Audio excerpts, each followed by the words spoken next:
Hey y'all, welcome back to another video. So, thank y'all for tuning in and listening. So, today's video is basically just on battling lust, right?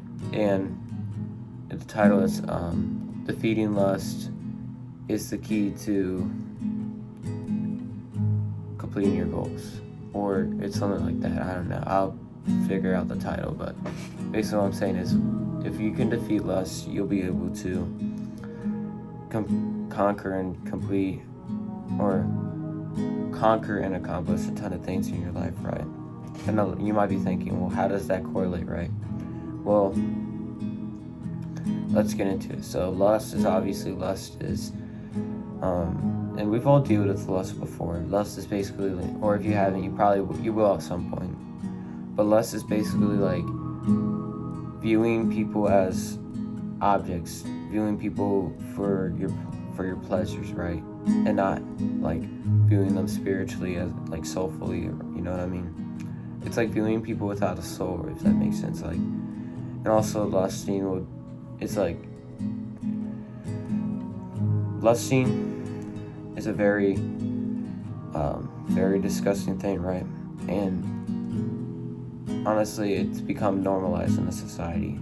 It's become normalized to lust and to do all these unholy things, right? And it's all because of the flesh. The flesh is the reason why we lust, because the flesh is weak, right? But I'm gonna get into that later. But basically, just lust is you being distracted, viewing people as objects for your own pleasure, seeking their pleasures, or seeking them for your own pleasures, right? Not really having a relationship with them. And lust is a very distractful, and not only very distractful, but a very damaging thing to you, because lust can damage you through lust will damage you through a lot of ways. For example, one way would be like lust will be very detrimental to your it obviously wastes time, because obviously if you watch it and then if you obviously do the deed, then obviously it's very very time, like it wastes time, probably like an hour. It's not even the biggest like bad thing though that happens from it. Second of all, it makes you very it creates lots of social anxiety, right? Especially with the opposite gender. It creates a lot of social anxiety, which just isn't good. And also the third reason why is it messes up your dopamine levels. And if you all know what that means, it's like your reward system in your brain saying like,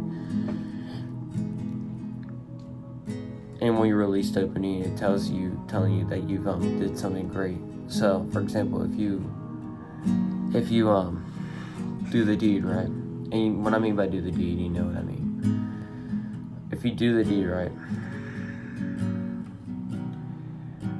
your brain is basically telling you that you just completed man's goal.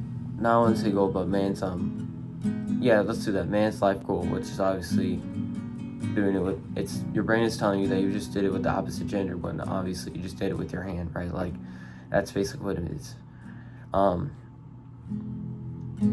Even if you do it with someone else, though, that's still lust. That's still sexual immortality, unless you're married, right? But let's just say we're, you know what we're talking about now. We're on the same page. But, and obviously I can't say it because of YouTube. So, once you do the deed, your brain is telling you that you just did man's best or biggest accomplishment was to procreate, but you didn't procreate. You weren't doing it with someone, you're only doing it with your hand, right? And doing it by yourself versus doing it with the same person, it releases the same amount of dopamine. Right? So it doesn't matter if you do it by yourself or with someone, it still releases the same amount. So your brain is rewarding you that you just did the best thing you did all day, especially do it at the start of the day. Oh, it's gonna drain you. Like if you do that, drains you. And honestly, I felt that before, because I used to do it, but I don't do it anymore. I've been fleeing from it. off it for about like 7 or 8 months. So when I was doing it though, it was super hard to conquer, and I'll tell you why. So when you try to conquer lust, it takes a ton of self-control, and you have to be in your thoughts at the time. You have to have a great relationship with God. You have to build one up. Don't expect to go through this like this. Don't expect to be like, I stop lusting now. Like, you don't, like, it's actually one of the hardest sins to be freed from, because you're gonna crave it, obviously, right? When I first tried to stop, right, it took me like 2 or 3 months to actually like stop it, because you want to know why? Because I would always be tempted, right, through stuff on my phone, right, and eventually to get to flee from it. And let me tell you, you can't battle lust. Like, no matter how hard you try to battle it, if you face it up front, it's gonna conquer you. Because I tried to battle lust, and it's just it'll just conquer over you, and you'll just be left in the same place as you were before. You'll be moved back to square one. You can't run from lust. You can't battle lust. You have to run from lust, right? You have to run from it, flee from it. Because if you try to battle it, it's stronger than you. Because it's stronger than your flesh. So it's gonna beat you. This is what you have to do. You have to flee from it, and you have to know if there's the area you're going to is an area of lust, right? For example, this could be like a party or whatever on your phone. Like, you have to flee from it. One of the most underrated things of overcoming lust, in my opinion, was that you have to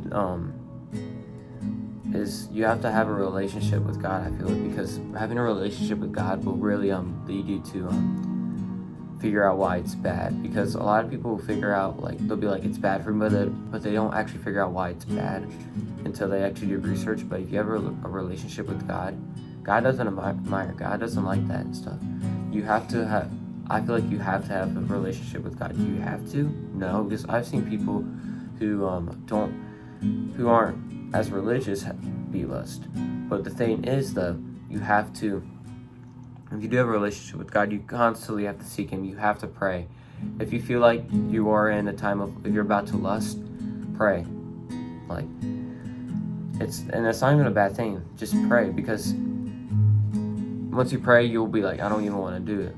But also, if you chase God, right? If you chase God as hard as you can, you read His Word and do all that, pray, you will start to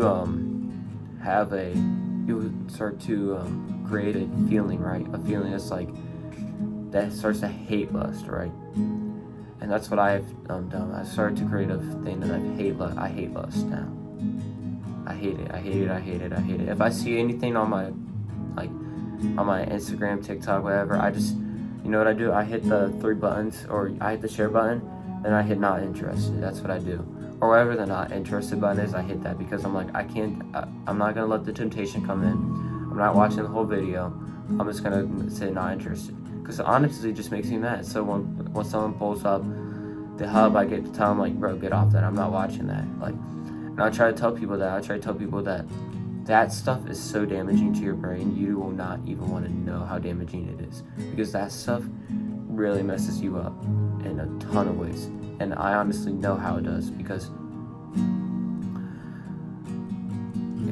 it's really damaging, and just in general, to your brain, your mental health, your social life. Your social life will be destroyed if you fall into lust. Your relationship with God will fall. So you have to re-establish that. Everything that comes with lust is terrible. There's no good things that come with lust. Maybe you get instant gratification, not even worth it, because delayed gratification is 10 times better, and you're chasing something more impactful, unlike lust. So this was a shorter video today. I will make more videos on lust and stuff like that, but this is just like a video on it. So thank y'all for listening and watching. Have a great and blessed day. Just remember, God always loves you. Peace.